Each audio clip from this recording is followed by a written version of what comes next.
hello' everyone Janmashtami বুলি আমি আহি পালোঁ নামঘৰত ধূপচাকি লৈ আৰু আহিয়ে ধূপচাকিখিনি আগতীয়াকৈ জ্বলাই ল'লোঁ আৰু এতিয়া আমি ভিতৰলৈ যাওঁ যিহেতু ভকতে পঢ়ি আছে পাঠ আৰু খুব ধুনীয়া লাগি আছে শুনি আৰু এয়া আমি তিনিজনীয়ে সেৱাভাগ লৈ ল'লোঁ ভিতৰত গৈ জন্মাষ্টমী বুলি কোনে কোনে ব্ৰত ৰাখিছে জনাব আমি বাৰু ৰখা নাই সেয়েহে আমি আহি পালোঁ গণেশগুৰি মেগী ষ্টলত মেগী খাওঁ বুলি কিন্তু ভেজ মেগী দেই ব্ৰত ৰখা নাই যদিও নিৰামিষকে খাইছোঁ আজিৰ দিনটোত আমাৰ অৰ্ডাৰ আহিল যিহেতু আমি খাব ল'লোঁ আৰু এইফালে চাওক বৌৰ অৰ্ডাৰ অহাই নাই আৰু তাই গৈ আগতীয়াকৈ লাইনত ৰখি আছে আৰু এইফালে মাজু বৌ একদম খোৱাত ব্যস্ত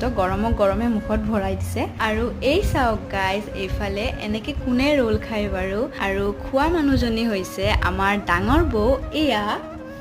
এইটো ৰোল নে পৰঠা ৰোল